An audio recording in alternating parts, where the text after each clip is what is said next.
नमस्कार, मैं हूं विवेक मिश्र। आप देख रहे हैं पीटीसी लाइव संवाद। इस समय हम बस्ती में जिला अधिकारी कार्यालय पर हैं और उत्तर प्रदेशीय प्राथमिक शिक्षक संघ ने आज जिला प्रशासन को ज्ञापन दिया है अपने ही खंड शिक्षा अधिकारी के खिलाफ। हम इनसे बात करेंगे क्या पूरा मामला है और लगातार लंबे समय से विवाद चल रहा है। क्या पूरा मामला है? आज आप लोग जिला प्रशासन से मिले हैं, किन बिंदुओं को लेकर के आपने कार्रवाई की मांग की है? सर, हमारे यहाँ श्री अशोक कुमार जी खंड शिक्षा अधिकारी सल्टुआ और उधौली दो ब्लॉक का चार्ज लिए हुए हैं और इनके द्वारा सर लगातार शिक्षकों का शोषण मानसिक रूप से और उनके द्वारा अमर्यादित शब्दों का इस्तेमाल किया जाता है। अभी कुछ दिन पहले सरकारी भवन जो हमारे बीआरसी कार्यालय पर थी उसको इन्होंने रातों रात गिरवा दिया और भवन गिरने के बाद ये अनजान बने रहे। जब मीडिया या अन्य के माध्यम से ये समाचार पत्रों में छपा तो इनके द्वारा आनन फानन में उच्च अधिकारियों को कहने पर जाकर के प्राथमिकी दर्ज कराने का प्रयास किया, लेकिन थाने ने भी ये बिल्कुल इनको वापस कर दिया कि आपकी चाल है और ये भवन बिल्कुल जेसीबी मशीन से गिरवाया गया है। क्योंकि चारों तरफ से बाउंड्री वाल थी और भवन के अंदर जेसीबी जाना एक प्रकार से बहुत बड़ा काम था कि जो है, और उसके बाद सीसीटीवी भी बंद करा दी गई। इसके अलावा इन्होंने तमाम कार्यक्रम ऐसे किए। ये भवन कब गिराया गया था? भवन सर ये होली के छुट्टी के पहले 16 तारीख में लगभग ये भवन गिरा रातों में, और उसके बाद इन्होंने जो है होली की छुट्टी में ही सारा काम चाहा कि भवन के सारे ईंटों आदि को बेच लिया जाए। उससे उसी बीच में भवन का ये मलबा वहाँ पर आज भी पड़ा हुआ है।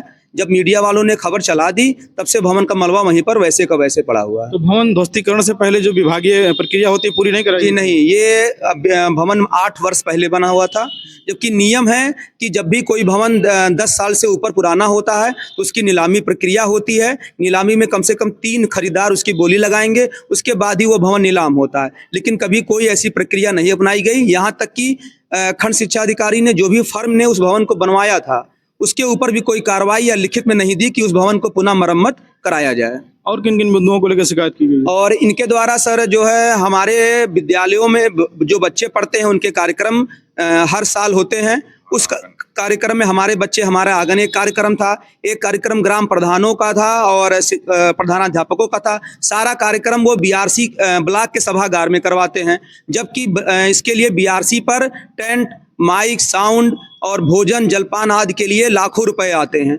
इसकी शिकायत हम लोगों ने जो है अपने एडी बेसिक साहब और बेसिक साहब को की थी। बेसिक साहब ने 4 पत्र इनको जारी किए थे सुनवाई के लिए और आज 1 महीने पूरे हो गए, ना तो सुनवाई हो सकी और ना इनके ऊपर कोई विधिक कार्रवाई हो सकी। इसके पूर्व भी इनके ऊपर जो है 400 रुपये धन वसूली प्रति विद्यालय खेल के नाम पे किया गया, जबकि खेल के लिए विभाग से धन आता है। लेकिन आज तक जिला विशेष शिक्षा अधिकारी द्वारा इनको पूरी तरीके से सहयोग किया जाता है और 2 ब्लॉक मतलब पूरे जिले में ये ऐसे ही अधिकारी हैं जो 2 ब्लॉक लेकर के ये काम कर रहे हैं और ये अंबेडकर नगर से ड्यूटी करते हैं, जबकि हमारे विभाग में नियम है कि खंड शिक्षा अधिकारी मुख्यालय पर निवास करेंगे। ये आवास नहीं है इनका? नहीं, इनका नहीं है। ये प्रतिदिन अंबेडकर नगर से आते हैं। कभी भी इनका अगर मोबाइल लोकेशन जांच किया जाए तो ये अंबेडकर नगर में निवास करते हैं, वहीं से ये अपनी गाड़ी से आते हैं। उसके बाद यहाँ इनको दोनों ब्लॉक पे 2 गाड़ियाँ मिली हुई हैं। अगर शिक्षक को कोई काम भी कराना होता है तो वो या तो अंबेडकर नगर जाए या इनके दोनों ब्लॉकों पर इनके पीछे पीछे दौड़े, तभी काम होता है। और वर्तमान में 100 शिक्षकों का चयन वेतनमान लगना था, लेकिन इनके द्वारा किसी भी शिक्षक की सर्विस बुक आज तक पूर्ण नहीं कराई गई और सर्विस बुक पूर्ण कराने के लिए इनके द्वारा धन की मांग की जाती है। कई बार इनकी शिकायत हम लोगों ने की, परंतु ये इनका रौब और इनका जो है एक पकड़ जो कह सकते हैं ये बनी हुई अधिकारियों में, इसलिए कोई कार्रवाई नहीं हो रही। ये कैसी पकड़ है? विभागीय पकड़ की पॉलिटिकल पकड़ है? नहीं सर, लगभग दोनों पकड़ इनकी है। चूंकि ये कहा जाता है कि हमारे यहाँ खंड शिक्षा अधिकारी बीएसए साहब के कमाऊ पूत की तरह हैं कि ऐसे खंड शिक्षा अधिकारियों को ही 2 ब्लॉक दिया जाता है जो कहीं ना कहीं शोषण करके धन को ऊपर तक पहुंचाते हैं। मतलब ये कमा करके शिक्षकों का शोषण करके अधिकारियों तक पहुंचाते हैं? बिल्कुल सर। और भी सर इनका 2-3 हम लोगों ने साक्ष्य सहित विद फोटो जो है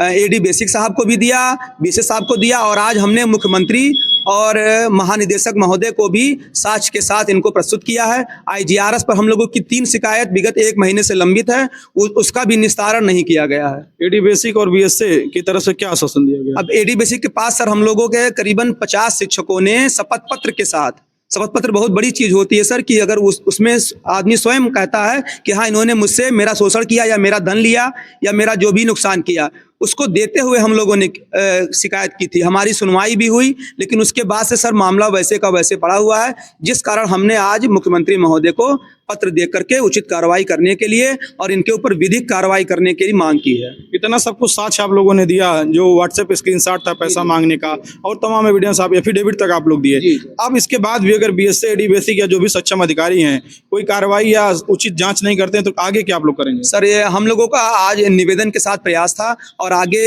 यही आने वाले दिनों में हम लोग अब आंदोलन के लिए पत्र दिए हैं और अब हम लोग रात्रिकालीन धरना शिक्षण कार्य करेंगे और 4 बजे से बीएसए कार्यालय पर रात्रिकालीन कार्रवाई नहीं हो रही, इतना कैसे मन बढ़ कोई बीएससी वो एसडीआई हो सकता है? अब हम तो इसमें अपने तत्कालीन यहाँ पे जो हमारे जनप्रतिनिधि हैं जिनको हम चुन के विधानसभा और लोकसभा में भेजते हैं, उनसे हमारी एक उम्मीद रहती है।